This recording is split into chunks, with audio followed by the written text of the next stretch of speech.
कधीच नाही चुकणार तुमचे फेवरेट टीव्ही शोज झी5 सोबत, तेही एकदम फ्री। वेळ लागलाय का तुला? काय करून बसलीस तू? अगं आकाशचा स्वभाव माहिती आहे ना तुला. आता तुला बरं वाटावं म्हणून तो होच म्हणणार. काय बिघडलं त्याच्यात? आई आहे मी त्याची.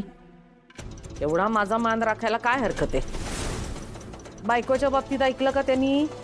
नाही ना, मी ह्या बाबतीत ऐकू देत. कळतंय का तुला जयश्री? बिझनेस मधली काय अक्कल आहे तुला? काय माहिती आहे? कळतं त्यातलं? हे जे आज वैभव दिसतंय ना, जे उभं केलं ना वैभव, ते आकाशने उभं केलंय. साध्या केटरिंगच्या बिझनेस पासून ते आज करोडोचे कॉन्ट्रॅक्ट करण्यापर्यंत पुढे गेले कंपनी. कुणामुळे? आकाशमुळे. त्याच्या आयुष्यभराची मेहनत तू पुसून टाकायला निघालीस. तुम्हाला काय फक्त माझीच चूक दिसते का? हा, मला काय मज्जा येते हे करायला? पण करावं लागतं, घराच्या भल्यासाठी, आकाशच्या भल्यासाठी. हे असं भलं करतात भावंडांमध्ये भांडणं लावून. काय भांडणं लावली मी? अखिल आणि आकाश भांडताना दिसले तुम्हाला? नाही, आकाश आणि अखिल भांडणार नाहीतच, पण ती जी वसुंधरा आहे ना, वसुंधराचं भूत ना तुझ्या डोक्यावरून उतरतच नाहीये. तुमच्या डोक्यावरून उतरलेलं दिसतंय. मी पहिल्यासारखे तिला डोक्यावर घेऊन फिरता येते? मग काय करू? तुझ्यासारखं आयुष्यभर तिचा रागराग करू? नकाच करू. पण जे मला दिसतंय ना, ते तुम्हा कोणालाच दिसत नाहीये. आकाशच्या ह्याच पैशावर टपलेली आहे ती. पण त्याच्याजवळ पैसा नसेलच तर ती काय करणार? जयश्री, तुझा हा आडमुठेपणा ना एक दिवस आपल्याला रस्त्यावर आणणार आहे. कळेल लवकरच.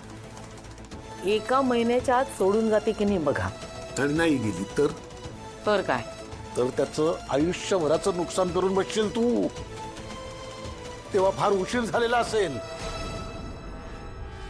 ते काही नाही, मी आत्ताच्या आत्ता जातो आणि आकाशला सांगतो की तुझी आई वसुंधरेच्या रागापायी ना भ्रमिष्ठासारखं काहीतरी बोलते. वेडी पिशी झाली ती, चित्र विचित्र वागते.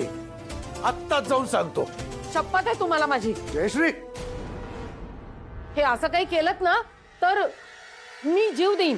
गच्चीवरून उडी मारते बघा. कर. आज तू मनमानी करतीयस, पण एक लक्षात ठेव, तुझ्या या हट्टीपणामुळे बिझनेसला धक्का लागला किंवा भावंडांमध्ये फूट पडली, उभ्या जन्मात तुला माफ करणार नाही मी.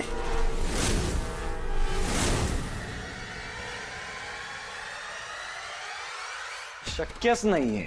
मग मी काय खोटं बोलतेय का अखिल? तसं म्हणत नाहीये मी, पण अखिल आई आज स्वतः दुपारी मला सांगत होत्या. तुला माहितीये, मम्मा येऊन गेल्यावर खूप अस्वस्थ झाल्या त्या.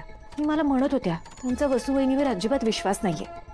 ती परत कधी आकाश दादाला फसवेल, त्याच्याकडनं पैसे उकळेल, काही सांगता येत नाही. झी5 ॲप डाउनलोड करा आणि पहा सर्व एपिसोड्स एकदम फ्री।